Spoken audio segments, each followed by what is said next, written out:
એકદમ ક્રિસ્પી અને સ્વાદમાં બહુ જ ટેસ્ટી લાગતા આ ઇન્સ્ટન્ટ ઢોસા ફક્ત 10 જ મિનિટમાં બની જાય છે. તો અચાનક ઢોસા ખાવાનું મન થાય ત્યારે દાળ ચોખા પલાળવાની ઝંઝટ વગર આપણે ઢોસાનું બેટર ફક્ત 2 મિનિટમાં મિક્સર જારમાં તૈયાર કરશું. સાથે બેટરમાં એક એવી વસ્તુ ઉમેરશું કે ઢોસા એકદમ ક્રિસ્પી અને જાળીદાર તૈયાર થશે. સાથે તૈયાર થતા ઢોસા ઉપર એક સ્પેશિયલ મસાલો અને ચીઝ એડ કરીને બાળકોના ફેવરેટ ચીઝ ઢોસા પણ તૈયાર કરશું. તો ચાલો રેસીપી શરૂ કરીએ. પરફેક્ટ માપ સાથે ઢોસાનું બેટર બનાવવા ઘરમાં રહેલી કોઈ પણ એક વાટકી સેટ કરી લ્યો. તે વાટકી પ્રમાણે મેં 1 વાટકી જેટલો ચોખાનો લોટ લીધેલો છે. સાથે તેટલા જ પ્રમાણમાં એટલે કે 1 વાટકી જેટલો ચણાનો લોટ લીધેલો છે. તો મેં બંને લોટ સરખા પ્રમાણમાં લીધેલા છે. સાથે ઢોસા જાળીદાર બને તેના માટે મેં અડધી વાટકી જેટલો ઝીણો રવો લીધેલો છે. અને ઢોસા ક્રિસ્પી તૈયાર થાય તેના માટે મેં અહીંયા 1 કપ અને 1 મીડિયમ સાઇઝના બટેટાના ઝીણા ટુકડા કરી લીધેલા છે. તો મેં કાચા બટેટાનો જ ઉપયોગ કરેલો છે. સાથે બેટરમાં ઇન્સ્ટન્ટ આથો આવે તેના માટે મેં અડધી વાટકી જેટલું ખાટું દહીં લીધેલું છે. જો દહીં મોડું હોય તો તેમાં થોડો લીંબુનો રસ એડ કરી દેજો. સાથે સ્વાદ પણ મીઠું અને ઢોસા કૂક થતી વખતે એકદમ બ્રાઉન થાય તેના માટે ફક્ત અડધી ચમચી ખાંડ એડ કરી દઈએ. અને હવે મેં તે જ વાટકીના માપથી પાણી લીધેલું છે. તો 1 વાટકી અને તેની ઉપર અડધી વાટકી એટલે કે 1.5 વાટકી જેટલું પાણી મિક્સર જારમાં એડ કરી દઈએ અને બધી જ વસ્તુને ગ્રાઇન્ડ કરી લઈએ. તો બધી વસ્તુ ગ્રાઇન્ડ થઈને ફક્ત 2 મિનિટમાં આપણું ઢોસાનું બેટર તૈયાર થઈ ગયું છે.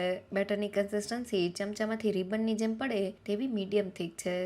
તો હવે ગ્રાઇન્ડ થયેલા બેટરને મિક્સિંગ બાઉલમાં કાઢી લઈએ અને ઢાંકીને 10 મિનિટ માટેનો રેસ્ટ આપી દઈએ. તો ફક્ત 2 મિનિટમાં આપણું ઢોસાનું બેટર તૈયાર થઈ ગયું છે. અહીંયા બેટરમાં મેં જેટલો ચોખાનો લોટ લીધેલો છે તેટલા જ પ્રમાણમાં ચણાનો લોટ લીધેલો છે. બંનેનું માપ સરખું રાખેલું છે.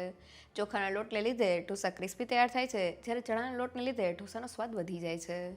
સાથે મેં થોડો સૂજી રવો એડ કરેલો છે, જેનાથી ઢોસા એકદમ જાળીદાર અને ક્રિસ્પી તૈયાર થાય છે.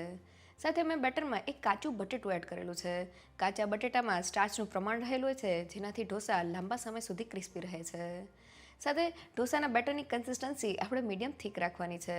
અહીંયા બેટરને પીસતી વખતે આપણે વધુ પડતું પાણી એડ નથી કરવાનું. પછી એકવાર બેટર તૈયાર થઈ જાય એટલે આપણે કન્સિસ્ટન્સીને એડજસ્ટ કરી લેવાની છે. તો 10 મિનિટ પછી ઢોસાના બેટરને જોઈએ તો લોટ એકદમ સારી રીતે પલળી ગયો છે અને બેટરની કન્સિસ્ટન્સી ચમચામાંથી રિબનની જેમ પડે તેવી મીડિયમ થીક છે. જો આ સમયે બેટર જાડું લાગતું હોય તો બસ પાણી એડ કરી દેજો અને બેટર પતલું થઈ ગયું હોય તો થોડો લોટ એડ કરીને તેને આ રીતનું તૈયાર કરી લેજો. તો હવે બેટરમાંથી ઇન્સ્ટન્ટ જાળીદાર ઢોસા બનાવવા માટે મેં અડધી ચમચી જેટલો બેકિંગ સોડા એટલે કે ખાવાનો સોડા લીધેલો છે. તેને એક્ટિવેટ કરવા માટે તેની ઉપર 1 ચમચી જેટલો લીંબુનો રસ એડ કરી દઈએ અને હવે બધી જ વસ્તુને મિક્સ કરી લઈએ. તો સોડા મિક્સ થવાને લીધે તમે જોઈ શકો છો કે બેટર આ રીતનું ફ્રોથી તૈયાર થઈ ગયું છે. તો હવે તેમાંથી ફટાફટ ઢોસા બનાવવા માટે મેં તવાને ગરમ કરી લીધેલો છે. તેની ઉપર થોડું પાણી એડ કરી દઈએ અને તેને કપડાથી લૂઈ લઈએ, જેથી તવાનું ટેમ્પરેચર ડાઉન થઈ જાય. સાથે આપણે ગેસની ફ્લેમ ધીમી કરી દેવાની છે. હવે 2 ચમચા જેટલું ઢોસાનું બેટર તવાના સેન્ટરમાં એડ કરી દઈએ અને બસ પછી ચમચાને અંદરથી બહારની બાજુ ફેરવતા જઈને ઢોસાને પાથરી લઈએ. તો ઢોસો પાથરતી વખતે ગેસની ફ્લેમ ધીમી હશે તો જ આપણે બેટરને એકદમ સારી રીતે તવા ઉપર પાથરી શકશું. તો ઢોસાની ઉપરની સપાટી આ રીતના ડ્રાય થાય એટલે તેની ઉપર 1 થી 2 ચમચા જેટલું તેલ એડ કરી દઈએ. તેલની જગ્યાએ તમે બટરનો ઉપયોગ પણ કરી શકો છો. હવે મીડિયમ ગેસની ફ્લેમ પર ઢોસાને ક્રિસ્પી કરી લઈએ.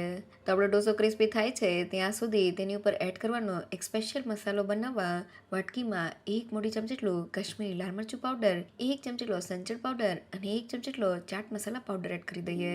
બધા જ મસાલાને મિક્સ કરી લઈએ. તો બધા મસાલા મિક્સ થઈને આપણો સ્પેશિયલ મસાલો તૈયાર થઈ ગયો છે. અને હવે ઢોસાને જોઈએ તો 2 થી 3 મિનિટમાં આપણો ઢોસો એકદમ ક્રિસ્પી થઈ ગયો છે. તો હવે તેની ઉપર ઝીણી સુધારેલી ડુંગળી, થોડા ઝીણા સુધારેલા કેપ્સિકમના ટુકડા અને તૈયાર કરેલો ચટપટો મસાલો એડ કરી દઈએ. તો આ મસાલા સાથે ઢોસો એકદમ ટેસ્ટી લાગે છે. અને હવે ઉપરથી થોડા કોથમીરના પાન એડ કરી દઈએ. તો ઢોસો આપણો નીચેથી એકદમ ક્રિસ્પી થઈ ગયો છે.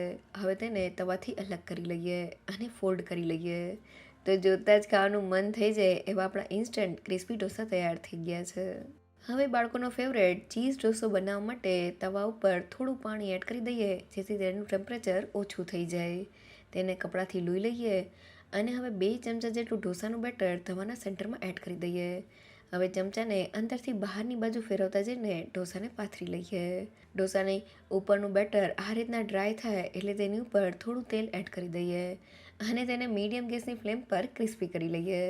તો ઢોસો થોડો ક્રિસ્પી થાય એટલે તેની ઉપર થોડી ઝીણી સુધારેલી ડુંગળી, થોડા ઝીણા સુધારેલા કેપ્સિકમના ટુકડા અને તૈયાર કરેલો ચટપટો મસાલો એડ કરી દઈએ.